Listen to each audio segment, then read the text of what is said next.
Life is boring without friends, but for introverts like Barney, it's impossible to approach anyone and they are eventually left alone. Bubble, the most famous tech company of a futuristic city, is ready to launch its biggest invention of all time. Its CEO is an expert programmer, Marc Wydell. He gets ready to face the public and present his life-changing creation. It's for those who have no friends and struggle to approach others. What if they could get a perfect friend that's loyal, knows everything about them, and most importantly, it can help you make more friends? It's not a phone or a tablet that tech companies usually launch. Instead, it's a personal mini robot called the Bee-Bot. Marc calls a volunteer from the audience and unlocks the first Bee-Bot. In just mere seconds, the robot scans all the information of the volunteer girl and becomes what she loves the most. It even finds other kids of the same age and similar interests and helps the girl befriend them. As expected, Bee-Bot proves to be a great success. Just after the launch, the sales hit the sky and everyone in the city owns a Bee-Bot, especially the young generation. However, there's still one boy who hasn't got Bee-Bot yet. Poor Barney gets uncomfortable when he's outside and feels ashamed for not having a Bee-Bot. Everyone at his school owns a Bee-Bot and constantly shares, likes, and comments on each other's posts without moving a finger. The Bee-Bot does it all for them. Barney accidentally runs into someone and drops his bag. It reveals the birthday invitations Barney made. The school's famous girl, Savannah, notices them and asks Barney if he got a Bee-Bot on his birthday. Barney has no answer and goes to his class. The most difficult time at the school is recess. Everyone is interacting and playing with their Bee-Bots while Barney feels like an outsider. His teacher takes pity on him and requests other students to play with him. The teacher also mentions Barney's hobby of collecting rocks, and the students start making fun of him, especially Rich, who often bullies him regardless of being his childhood friend.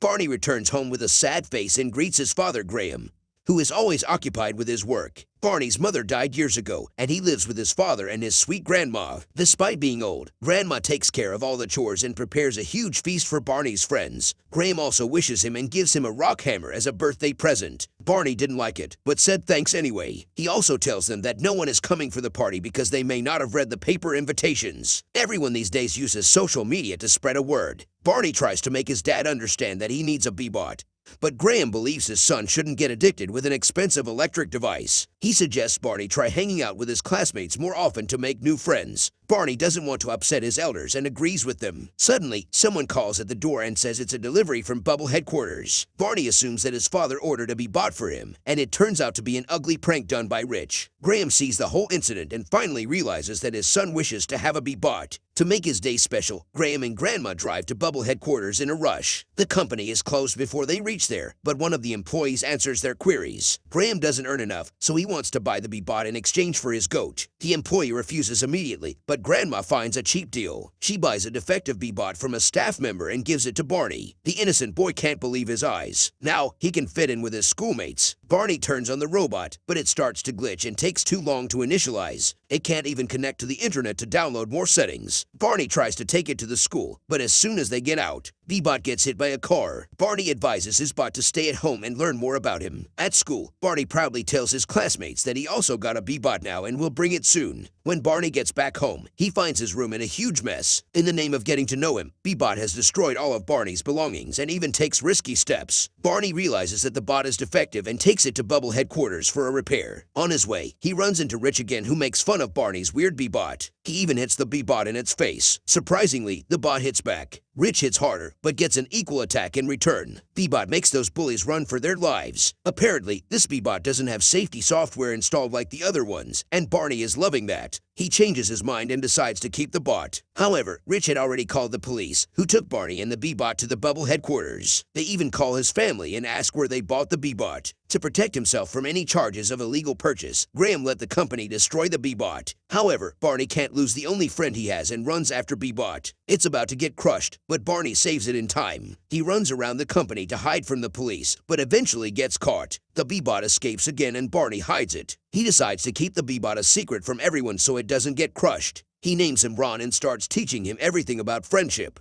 Ron is a lot like a human being with emotions and personal choices, but his biggest priority is earning the best friend badge from Barney. Barney trains his little friend every day, little by little, but Ron always acts unexpectedly, but that's what makes him special. He can even sense grief or make jokes. Barney takes him to a cliff to have some fresh air and tell the Bee-Bot more about his family. Barney's mother passed away when he was just 2 years old, so he doesn't remember much about her, but he worries about his father, who's always trying to earn more by selling different stuff on the internet. While they talk and joke around, Ron accidentally rolls down the cliff. He ends up falling to Savannah's house and drowns in her pools. Barney comes rolling after him and apologizes for the incident. Savannah wonders why Barney hasn't sent her a friend request yet if he owns a B-bot. But then Barney reveals that Ron can't do any of that social media stuff. Savannah is really shocked to hear that and calls Ron a pointless piece of plastic who can't even do his sole purpose of making friends. Ron asks her how he can do that, and Savannah tells it all about posting pictures and sharing with others. Barney interrupts the conversation and leaves after requesting Savannah not to post their video online. Later that night, Barney takes Ron into his bedroom and puts him under the bed. Ron asks if it's too weird to be his friend, but Barney is the same too. He once invited his classmates to his birthday party, but it ended up as a disaster. Since then, no one bothers to hang out with him. Suddenly, the light goes off and Ron realizes Barney's fear of darkness, so it starts glowing. He's a sweet friend for sure. The next morning, Savannah posts the last night's video, and it reaches the Bubble headquarters. The co-owner, Andrew, gets furious to know that the defective bot is still out, destroying their company's reputation. He asks to stalk down Barney, but he never gets active on the internet. Mark also sees the video and wonders how Ron can laugh and have fun without the internet. Mark never programmed his robots to do that, but he likes it though. He requests Andrew not to crush the bot and bring it to him so Mark can do further research on him. The next morning, Ron insists on accompanying Barney to school, but Barney believes it's not ready yet and puts him back in the shed. However, Ron gets out again and starts looking for friends for Barney based on the information he learned from Savannah. Meanwhile, Barney is busy taking his classes. Suddenly, he notices someone familiar in the corridor. It's Ron. Before Barney can hide it, recess starts and all the students get in the corridor. Ron had also brought some random people from the streets to make them Barney friends. It even includes an old lady and a kidnapped baby. Everyone makes fun of Barney, and he's also called to the principal office. While he's there, Rich surrounds Ron and explores his system. He's shocked to find that Ron doesn't have any safety software or parental control. Rich will love to try this feature, so he orders his B-bot to scan Ron. The defects keep spreading from one B-bot to another, and all of them start acting recklessly. Savannah is live streaming the whole incident, while Rich is making giant robots by joining the B-bots. The situation is getting intense, and the life of students is in danger. The Bubble headquarters are alerted, and Mark sends an algorithm to turn off all the B-bots. Before he can do that, Rich forms an even bigger monster robot that eats Savannah and pops her out from the bottom. Savannah unintentionally says loudly that the robot pooped her and her video goes viral. The B-bots are shut down, but the mess they created will last longer. Barney accuses Ron of ruining his day,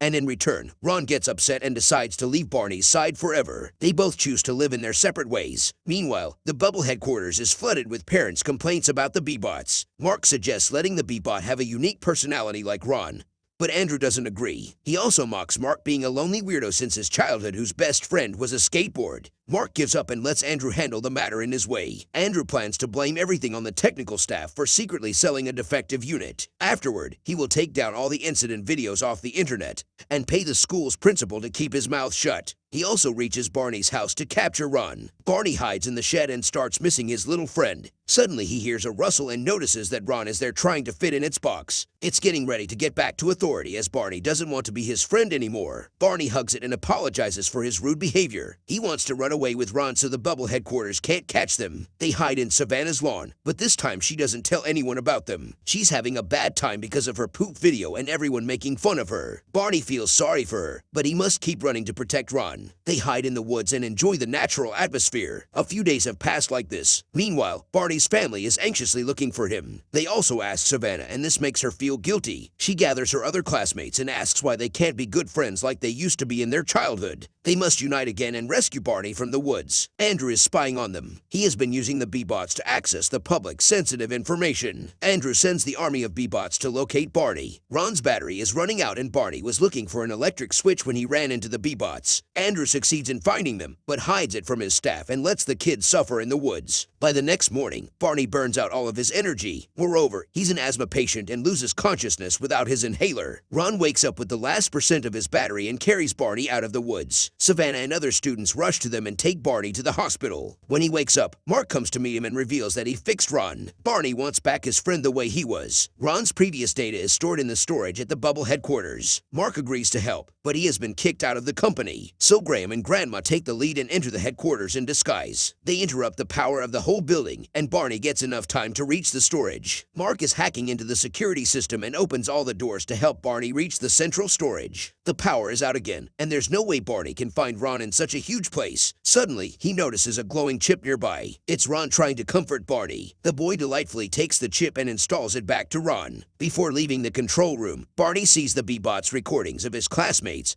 and realizes that they all lack a true friend. How wonderful it would be if everyone had a friend like Ron. His Bebot hears this and suggests he use Ron to upload the same data to all the Bebots. He never had Marc's algorithm. Its behavior is based on the friendship rules Barney taught him. It will be perfect if other Bebots can be like him too. However, Ron has to sacrifice himself. Barney refuses at first because he can't lose his friend.